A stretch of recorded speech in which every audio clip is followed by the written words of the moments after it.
Sarah Sanders' vulgar attacks on Kamala Harris set a GOP low. Arkansas Governor Sarah Huckabee Sanders boasted, "My kids keep me humble." Sanders said, "Unfortunately, Kamala Harris," he mispronounced the vice president's name, "doesn't have anything keeping her humble."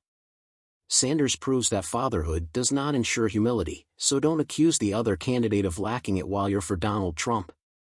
Enough with intentionally othering someone with a foreign-sounding first name. The correct pronunciation is easy to learn. Trump's Republicans routinely mispronounce Harris's name, if they can manage to say it at all. In his debate performance, Trump only used she and her, as if Harris was unrecognizable. Stop hiding prejudice, even subconsciously. Sanders says Harris has nothing to keep her modest. Her 4 years of failure should have taught her humility. Too bad she doesn't. Sanders may not have meant it this way, but accusing a black woman of lacking humility elicits accusations about uppity blacks. To hell with the cynical insinuation that women are not entire human beings unless they procreate, which can come from women. Republican vice presidential contender J.D. Vance called them a bunch of childless cat women who are dissatisfied at their own lives and the decisions that they've made, and so they want to make the rest of the country miserable, too. Vance was equal opportunity offensive, attacking gay guys. The transportation secretary, who was attempting to adopt, and Representative Alexandria Ocasio-Cortez, New York, were the Democrats' future, Vance said in 2021. And how does it make any sense that we've given our country to people without a direct stake in it?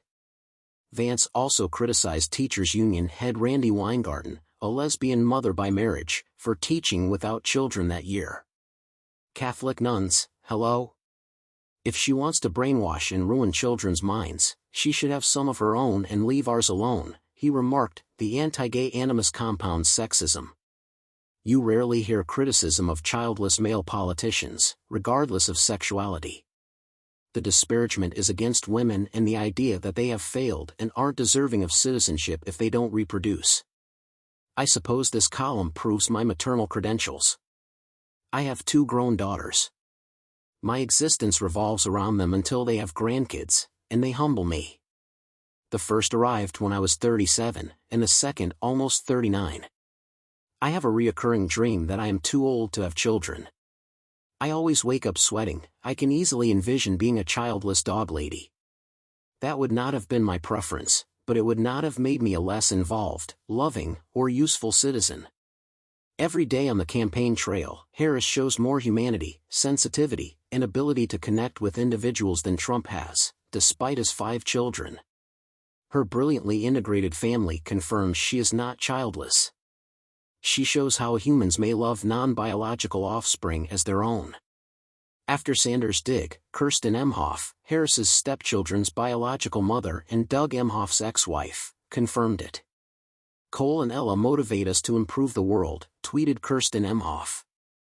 My method is storytelling. For her whole career, Kamala Harris has served all families.